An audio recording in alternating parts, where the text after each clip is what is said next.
جس طرح باقی ممالک بھی جنگیں کرتے ہیں، اسلام میں بھی یہی ہے کہ اسلامی نظام لاگو کیا جائے۔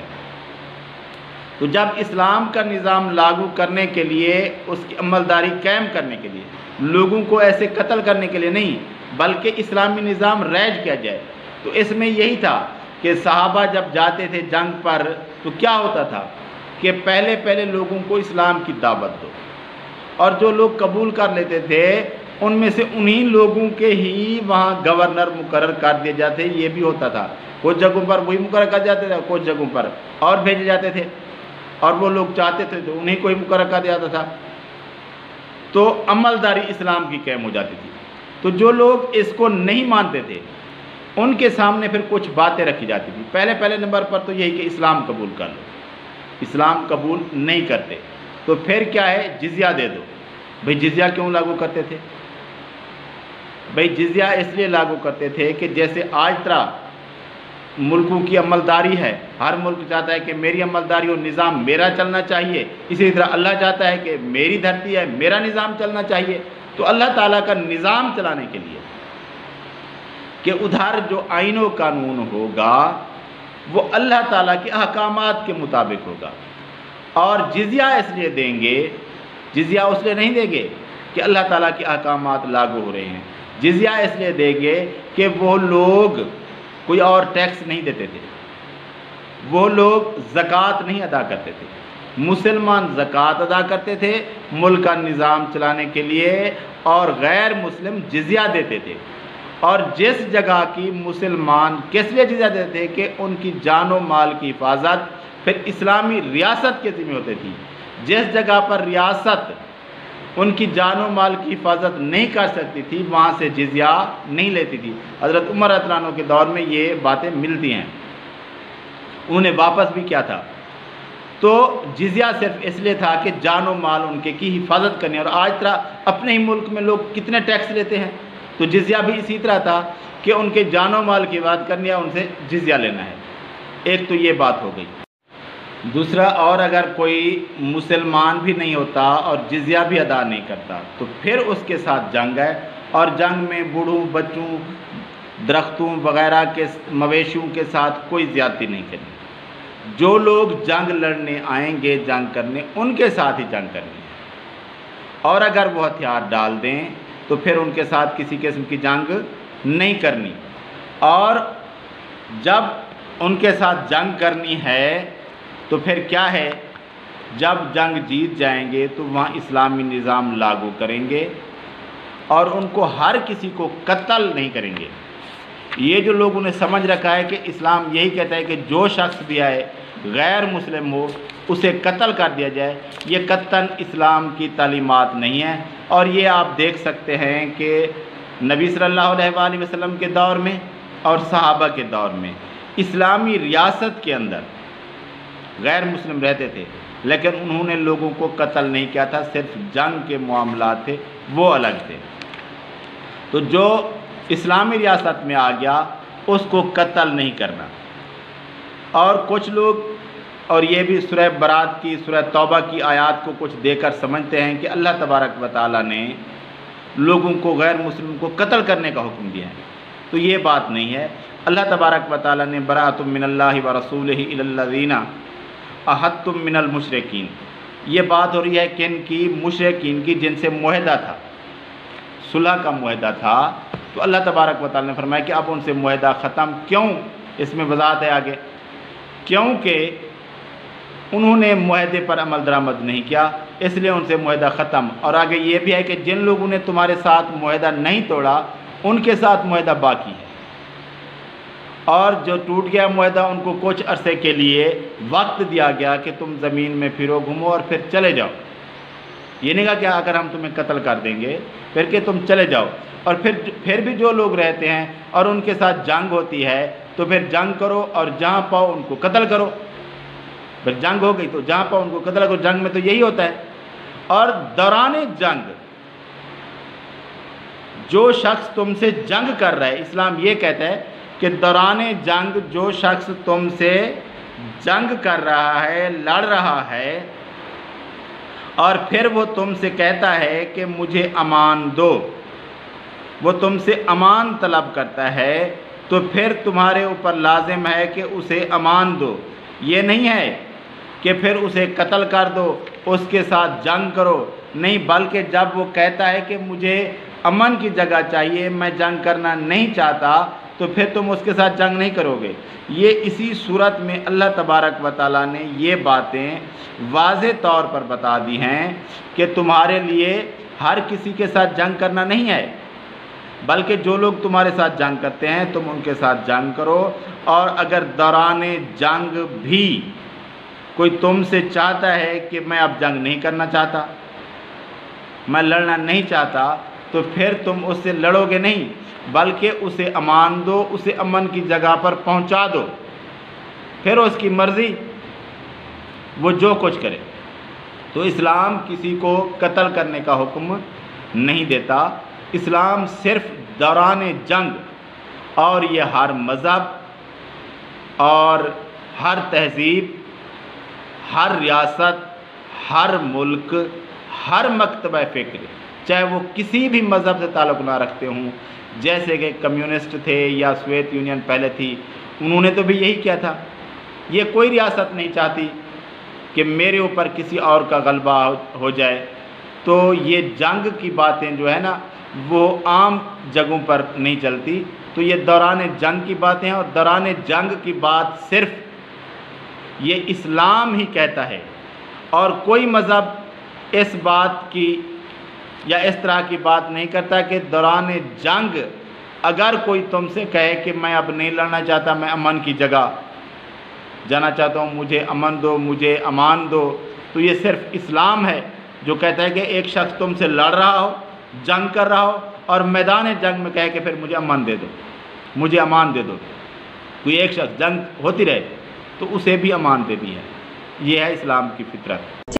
یہ امن کی بات اللہ تبارک و تعالیٰ نے اسی صورت کے اندر، سورہ توبہ کے اندر آیت نمبر 6 کے اندر فرمائی ہے کہ اسے امان دو اور اسے سننے کا موقع دو اور اسے امن کی جگہ پر پہنچا دو۔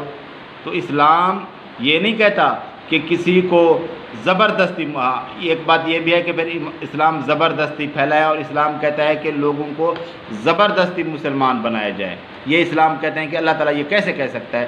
تو اللہ تبارک و تعالیٰ نے یہ کبھی نہیں کہا کہ لوگوں کو زبردستی مسلمان بناؤ، کیونکہ اللہ تبارک و تعالیٰ نے قرآن مجید کی سورہ بقرہ آیت نمبر 256 کے اندر فرمایا لا اکراہ فی الدین، دین میں کوئی زبردستی نہیں۔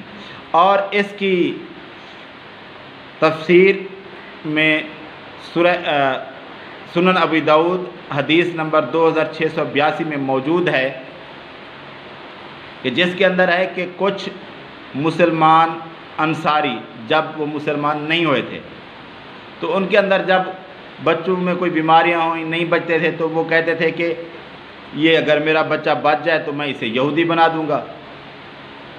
تو انہوں نے، مسلمانوں نے یہ کیا ہوا تھا کہ کچھ ان کے بچے یہودیوں کے پاس تھے، وہ بچتے نہیں تھے، تو انہوں نے منت مانی اور پھر بچوں کو یہودی بنا دیا۔ تو جب بنو نذیر کو ادھر سے مدینہ سے نکالا جانے لگا تو وہ جا رہے تھے، یہودیوں سے مسلمانوں نے کہا کہ ہم اپنے بچے واپس لیتے ہیں، ان کو ہم زبردستی مسلمان بنائیں گے، کیونکہ ہمارے بچے ہیں، ہم ان کو زبردستی مسلمان بنائیں گے۔ تو اللہ تبارک و تعالی نے فرمایا لا اکراہ فی الدین، دین میں کوئی زبردستی نہیں ہے کہ تم زبردستی لوگوں کو مسلمان بناؤ، یہ نہیں ہے۔ زبردستی صرف یہ ہے کہ اللہ کا نظام لاگو کرو، ریاست اللہ کے احکامات کے مطابق اندر چلے، لیکن لوگوں کا ایمان، لوگوں کا دین وہ زبردستی میں نہیں ہوگا، وہ ان کی مرضی پر ہوگا۔ تو ان کو منع کر دیا گیا کہ تم اپنے بچوں کو بھی زبردستی مسلمان نہیں بنا سکتے، اور لوگ تو درکنار رہ گئے۔ تو یہ ایک اسلام پر بہت بڑا الزام ہے کہ زبردستی اسلام چاہتا ہے کہ لوگوں کو مسلمان کیا جائے۔ اسلام یہ قطعاً نہیں چاہتا کہ لوگوں کو زبردستی مسلمان کیا جائے۔ اور نبی صلی اللہ علیہ وسلم کے دور میں جو لوگ مسلمان ہو گئے تھے ان کے رشتہ دار کافی سارے غیر مسلم تھے، لوگوں کے بچے اولادیں غیر مسلم تھی، تو اسلام نے یہ کبھی نہیں کہا کہ ان کو ڈنڈے کے طور پر مسلمان کرو، نہیں، لوگوں کو اسلام کی بات پہنچاؤ، پھر ان کی مرضی ہے کہ مسلمان ہو جائے. لا اکراہ فی الدین, دین میں زبردستی نہیں. تو اللہ تبارک و تعالیٰ نے منع کر دیا. جب مسلمان اپنی اولاد کو زبردستی مسلمان نہیں بنا سکتا تو پھر غیر مسلم کو کیسے بنائے گا؟ تو یہ اسلام کی تعلیمات نہیں ہیں. ہاں اگر تاریخ میں کسی مسلمان نے یہ کیا ہے تو وہ اس کا ذاتی فعل ہے, اسلام کا اس سے کوئی تعلق نہیں. اسلام قطعاً اس بات کی اجازت نہیں دیتا کہ کسی کو زبردستی مسلمان کیا جائے. اسلام یہ کہتا ہے کہ ریاست کے اندر اسلامی قانون لاگو کیا جائے. اگر تمہارے اندر طاقت ہے تو طاقت کے زور پر اسلامی قانون لاگو کرو, کسی ملک پر قبضہ کر کے اسلامی قانون نافذ کرو, جس طرح کے باقی طاقتور اقوام کرتے ہیں. اگر نہیں ہے تو پھر تمہاری ذمہ داری یہ نہیں ہے. لیکن یہ نہیں ہے کہ تم لوگوں کو قتل کرو, لوگوں پر ظلم کرو, لوگوں کو زبردستی مسلمان بناؤ. یہ قطعاً نہیں ہے. زبردستی کسی کو مسلمان نہیں بنانا. مسلمان ہر کسی نے اپنی مرضی سے بننا ہے تو بنے, نہیں تو کوئی زبردستی نہیں.